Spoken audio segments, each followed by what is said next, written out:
আসসালামু আলাইকুম। বর্তমানে আছি বাংলাদেশের অন্যতম ঐতিহ্যবাহী একটি হাটে।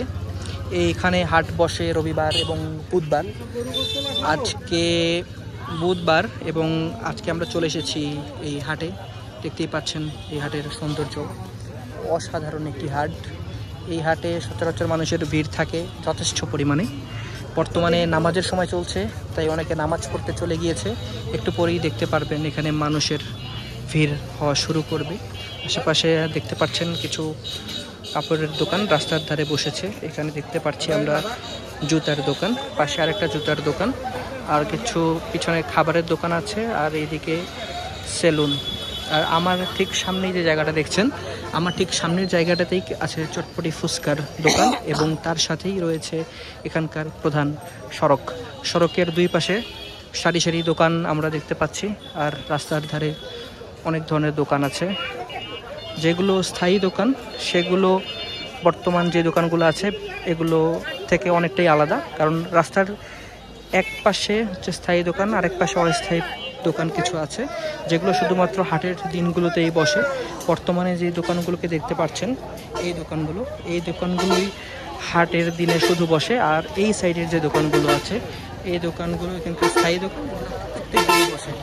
শুধুমাত্র হাটের দিনে আমার এই সাইডের যে দোকানগুলো সেগুলি আপনারা দেখতে পারবেন।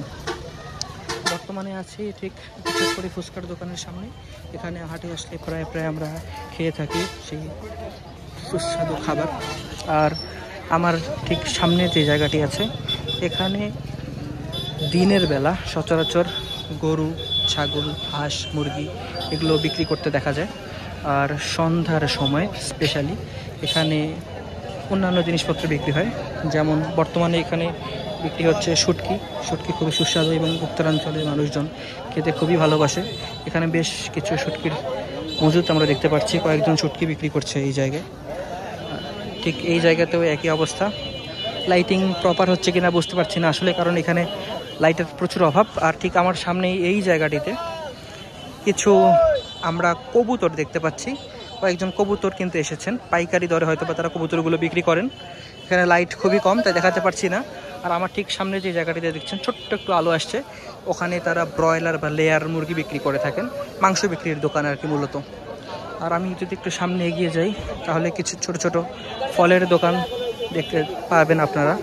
এখানে মূলত এখন কলা বিক্রি করছে, পূজার মৌসুম চলছে সেজন্য হয়তো বা কলাটা একটু বেশি বিক্রি হচ্ছে বর্তমানে। আমার দুই দিকেই শুধু কলা আর কলা। আর এইখানে কিছু আমরা দেখতে পাচ্ছি কাঠের আসবাবপত্র এখানে আশেপাশে কেউ হয়তো বা নির্মাণ করেন, এবং এখানে বিক্রির জন্য দেখা যাচ্ছে। লাইটের ব্যবস্থা নেই, লাইট থাকলে আরও অনেক ভালোভাবে দেখা যেত। আমি বর্তমানে রাস্তার দিকে এগিয়ে যাচ্ছি এবং রাস্তার দুই ধারের যে দোকানগুলো আছে সেগুলো আপনাদেরকে দেখানোর চেষ্টা করব। আমি যার সাথে এসেছিলাম সে আমার থেকে বর্তমানে অনেকটাই দূরে চলে গিয়েছে, তাই বেশি দূরে আগাবো না। দেখতে পাচ্ছেন এই যে রাস্তার ধারে কিছু ফলের দোকান, আর এখানে তো দেখতেই পাচ্ছেন নাড়ুর দোকান। পূজার মৌসুম চলছে তাই নাড়ু বিক্রি করছেন। এখানে একটা ছোট্ট মেকানিককে আমরা দেখতে পাচ্ছি, তিনি হচ্ছে গ্যাস লাইটগুলো আছে গ্যাস লাইটগুলো ঠিক করছেন, সেমনই বোঝা যাচ্ছে এখানে। আর কথা না বাড়িয়ে সামনের দিকে চলে যাই। এখানে আমরা একটা ছোট্ট জুতার দোকান দেখতে পাচ্ছি, এই যে এখানে ইনি জুতা বিক্রি করছেন। আর এখানে তো দেখতেই পাচ্ছেন এখানে কিছু গোলামালের মজুদ আছে। ভিডিও করতেছি তো আপনাদের সামনে আমি তুলে ধরার চেষ্টা করছি বাংলাদেশের ঐতিহ্যবাহী একটি হাটের সাধারণ মানুষের জনজীবন, অবকাঠামো, এক কথায় এখানকার সামগ্রিক বিষয়বস্তু আপনাদের সামনে তুলে ধরার আমি চেষ্টা করছি।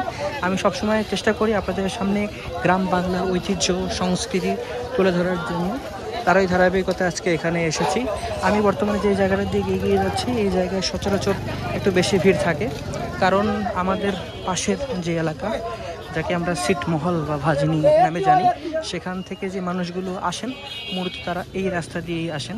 এখানে যে সেন্ট্রাল পয়েন্ট আছে, সেন্ট্রাল পয়েন্টে 4টা গলি আছে, 4টা গলি দিয়ে 4 দিকের মানুষজন আসেন, এবং তার মধ্যে এইটা অন্যতম একটা গলি। এই গলিতে সচরাচর কম আসা হয় কারণ এখানে লাইটিং কন্ডিশন খুবই কম। এখন আমি ওই গলি থেকে অন্য একটা গলিতে চলে আসলাম। আর আজকের মতো এই ভিডিওটা এখানেই শেষ করছি। সবাই ভালো থাকবেন। আসসালামু আলাইকুম, আবার দেখা হবে ইনশাআল্লাহ।